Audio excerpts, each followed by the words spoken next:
Buongiorno cari amici, benvenuti anche oggi nel canale vostro Marietto Veneziano. Oggi parleremo quando si incontra certe cose, si cambia nella vita. E prima di fare questo il vostro Marietto Veneziano vi chiede di iscrivervi al canale YouTube di Ildegarda, del canale YouTube del vostro Marietto Veneziano, di venirci a trovare nei nostri gruppi Facebook e anche in Telegram, dove alle 20:30 Ildegarda e Marietto Veneziano, coadiuvati da Midas, tengono un percorso esoterico gratuito. Siamo più di 190 e il link li trovate qui sotto in descrizione.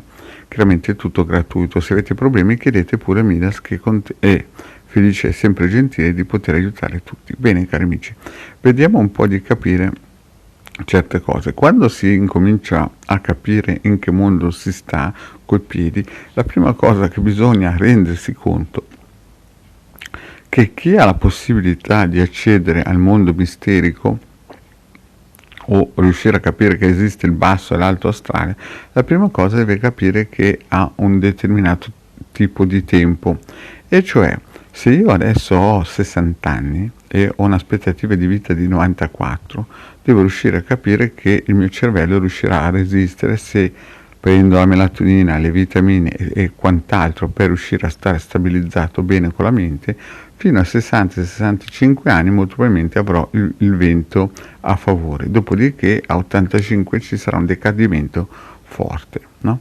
E quindi devo riuscire a sfruttare al massimo questo tempo per poter progredire a livello misterico, proprio perché non sappiamo al 1000% se nella propria vita, se nella vita futura noi ritorneremo sani come pesci come adesso.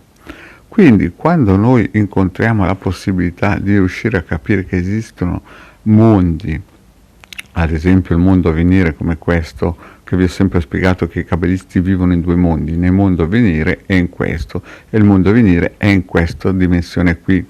Quindi non esiste nessuna quinta dimensione, salti quantici, arrivano extraterrestri, insomma tutte quelle lì robe del New Age lasciatele loro, perché questi sono candidati per il paradiso di Brissago. Ma per quelli che hanno capito che noi abbiamo poco tempo, anche se uno praticamente incomincia a capire che esistono questi piani dimensionali e questi, come si suol dire, mondi a venire, e questa cabala deve iniziare a, come si suol dire, a studiarla, a iniziare a incamminarsi su questo cammino subito, al più presto, senza né guardare a destra né a sinistra quelli stereotipati, quelli che ti cominciano a parlare di Gesù bambino di là, quelli che ti parlano del quanto santico di qua, quelli che ti dicono che esiste il babao di su o di giù, quelli che ti parlano del pensiero positivo. Perché? Perché il tempo è poco. E poco. Noi a livello massimo, diciamo, se prendiamo la melatonina subito 30-35 anni, possiamo resistere a livello cerebrale fino a 60-65.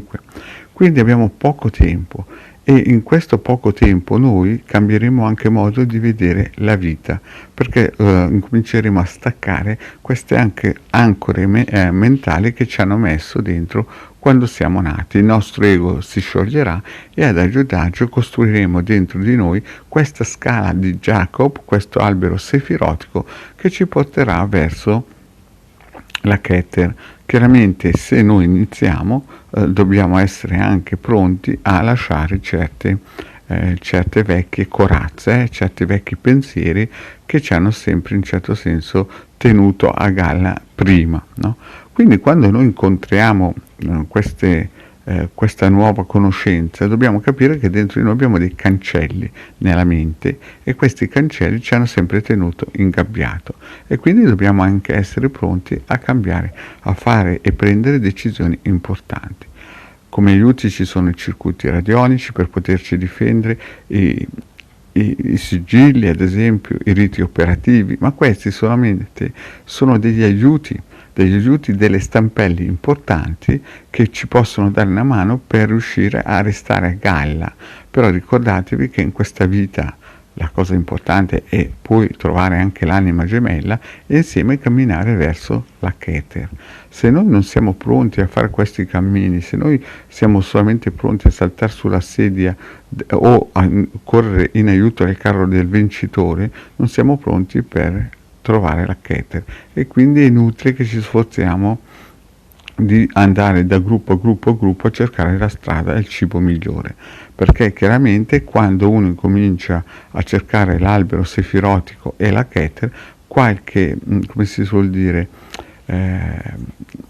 diciamo qualche sacrificio lo deve pur fare. Bene cari amici, detto questo, il vostro Marietto per il momento è finito, vi ringrazio di avermi seguito fino a qui e vi saluta, ciao.